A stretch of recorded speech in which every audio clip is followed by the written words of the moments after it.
Hello, welcome to Capital Sensei. Today, we're going to dive deep into a true classic of the financial markets, Trading for a Living by Dr. Alexander Elder.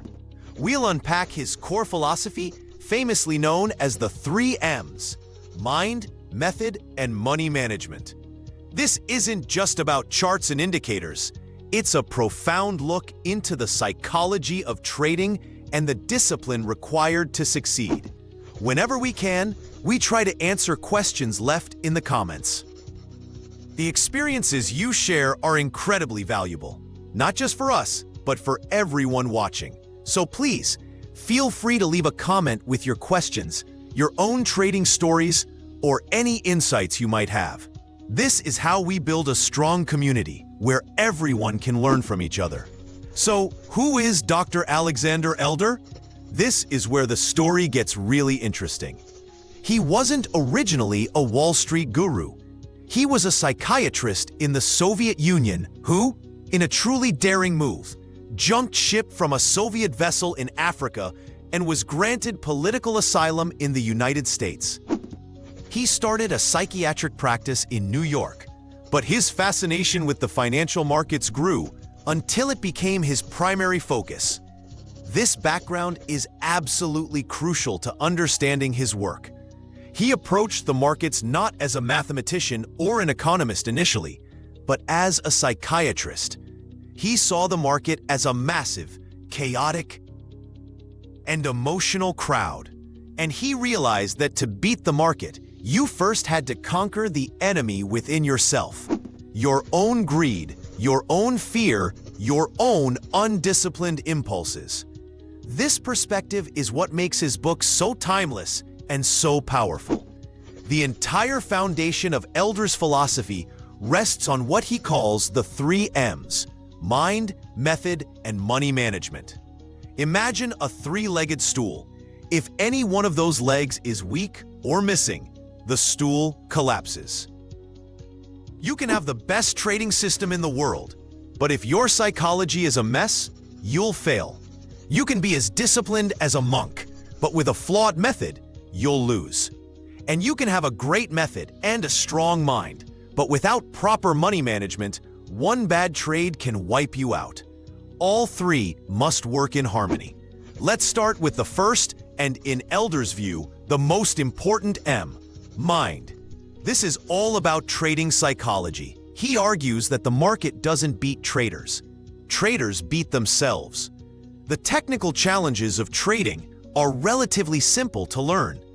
The real battle is waged inside your own head. It's a battle against 2 of the most powerful human emotions: greed and fear. Think about it. When a trade is going your way, greed whispers in your ear, "Don't sell yet. It could go higher. You could make so much more." So you hold on too long, the trend reverses, and you watch your profits evaporate. When a trade goes against you, fear screams, "Get out now. It's going to zero." You panic and sell at the worst possible moment, only to watch the price bounce back up right after you've locked in your loss. Elder uses a powerful analogy here. He compares an undisciplined trader to an alcoholic. The alcoholic knows that drinking is destroying their life, their health, and their relationships. Yet they can't stop. They promise themselves, "Just one more drink, or I'll quit tomorrow." The undisciplined trader does the same.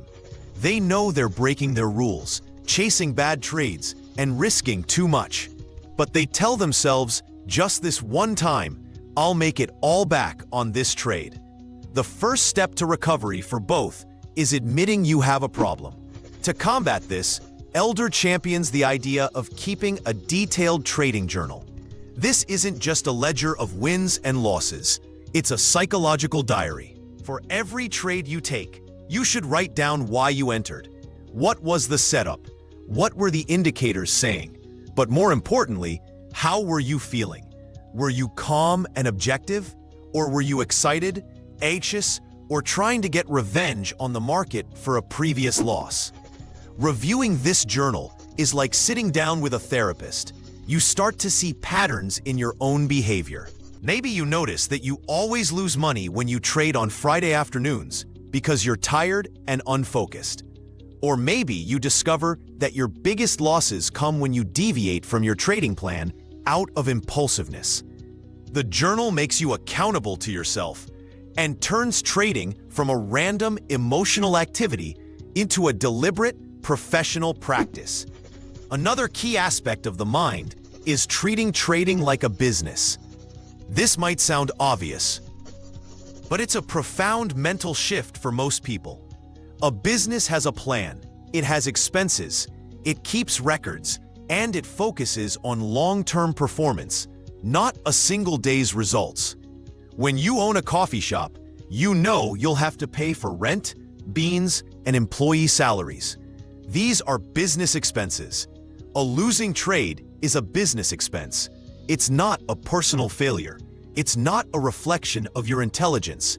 It's simply the cost of doing business in the markets. Once you detach your ego from your trades, you can make decisions much more rationally. Now let's move on to the second M, method. This refers to your actual system for analyzing the market and identifying trading opportunities. While psychology is the foundation, you still need a car to drive. Your method is that car.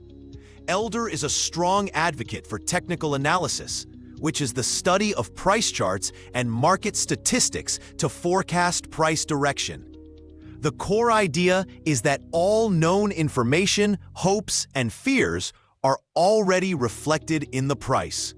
So, by studying the price action, you're studying the market's collective mind.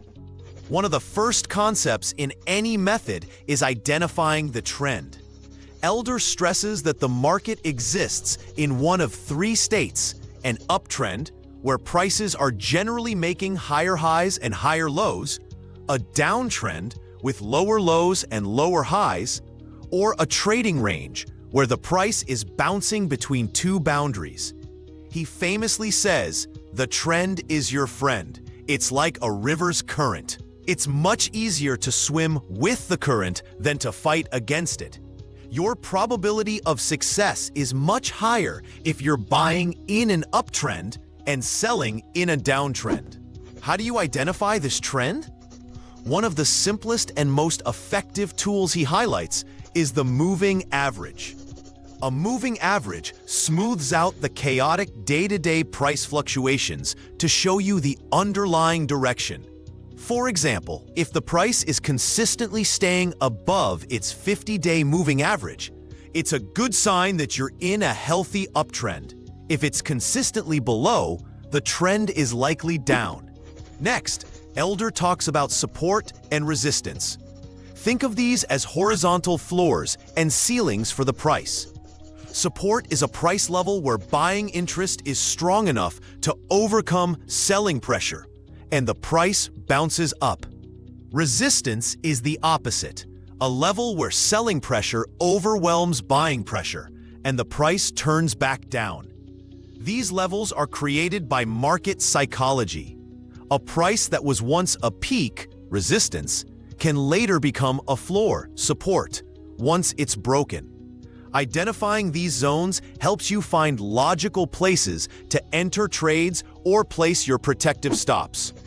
Of course, a method needs more than just trend lines. Elder introduces a variety of indicators and oscillators to help gauge the market's health and momentum. He doesn't believe in a magic holy grail indicator. Instead, he sees them as tools in a toolbox, each with a specific purpose. He often uses momentum oscillators like the MACD, which stands for Moving Average Convergence Divergence, and the RSI, or Relative Strength Index. The MACD, for example, helps identify changes in the strength, direction, and momentum of a trend. It can give you buy or sell signals when its lines cross over. The RSI, on the other hand, is like a tachometer for the market. It measures the speed and change of price movements on a scale from 0 to 100. A high reading, say over 70, suggests the asset might be overbought and due for a pullback. A low reading, under 30, suggests it might be oversold and due for a bounce. These tools help you time your entries and exits more effectively. But perhaps the most famous part of Elder's method is his triple screen trading system. This is a brilliant framework designed to force a trader to look at the market from multiple time frames, which increases the quality of their trading decisions. It's a filtering process. The first screen is your strategic decision. Here, you look at a long-term chart, like a weekly chart. The purpose of this screen is to identify the main long-term trend, the major tide of the market. You use a trend-following indicator, like a weekly MACD or a long-term moving average. If the tide is rising, an uptrend, you make a strategic decision to only look for buying opportunities. You are not allowed to short sell. If the tide is falling, a downtrend, you only look for selling opportunities. This screen prevents you from fighting the main current.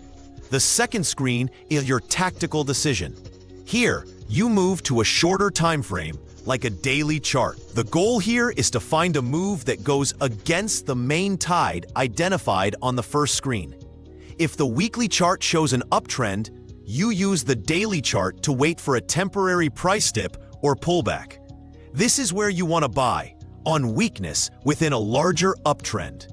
You're looking for a bargain. Elder suggests using an oscillator like the RSI or stochastic on this screen. When the weekly trend is up, you wait for the daily oscillator to fall into an oversold area, signaling a potential entry point. The third screen is your entry point.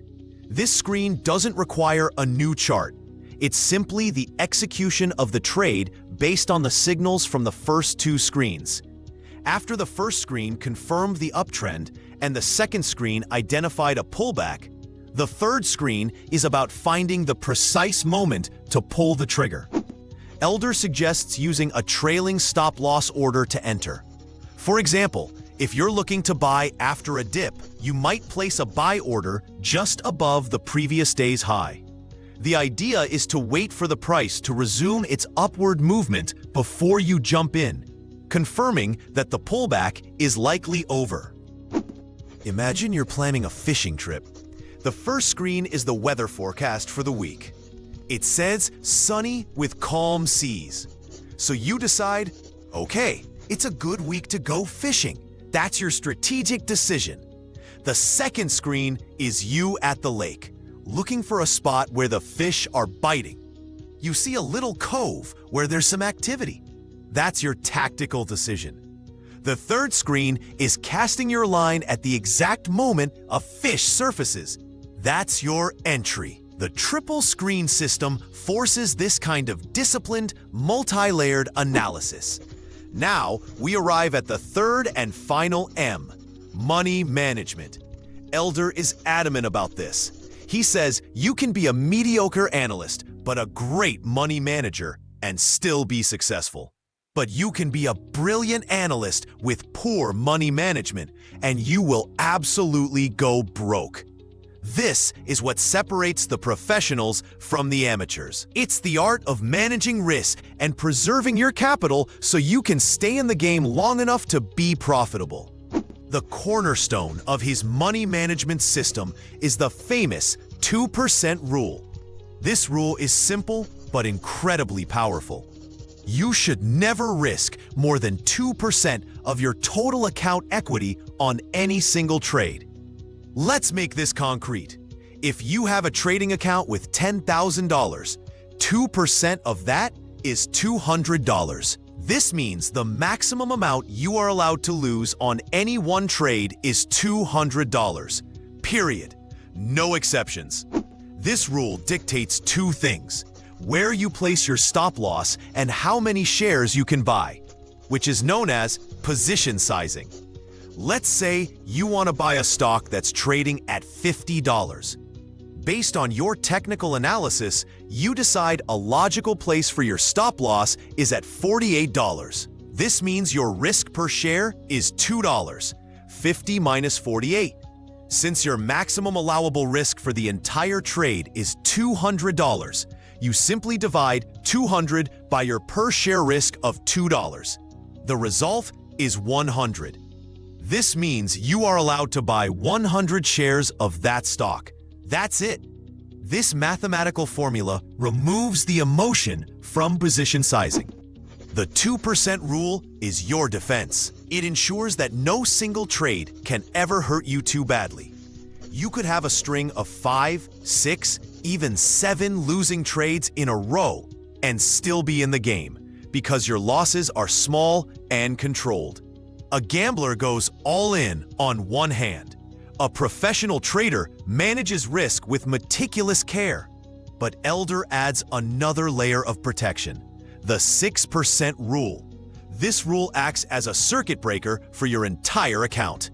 It states that if your total account equity at any point during the month falls by 6% from its peak at the beginning of the month, you must stop trading for the rest of that month. You close all your positions and take a break. Why is this so important? It prevents what traders call a death spiral. When you start losing, it's easy to get emotional and start revenge trading, taking bigger, riskier trades to try and win your money back quickly. This almost always leads to even bigger losses. The 6% rule forces you to step away from the keyboard. It gives you time to cool off, review your journal, analyze what went wrong, and come back fresh and objective for the next month. It's a failsafe that protects you from your worst enemy, yourself, during a losing streak.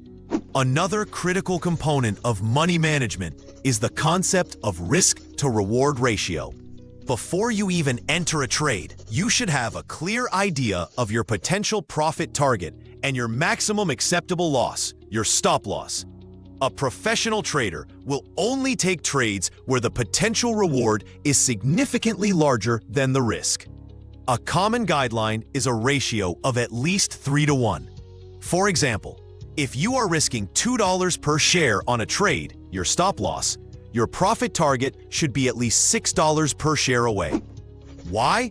Because nobody wins every trade. Not even the best traders in the world get it right all the time. They might only be right 50 or 60% of the time. But if their winning trades are 3 or 4 times larger than their losing trades, they can be extremely profitable overall. This positive expectancy is the mathematical engine of a successful trading account. Let's tie it all together. The 3 M's are not separate concepts. They are deeply intertwined. Your mindset allows you to follow your method with discipline. Your method identifies trades with a good risk too.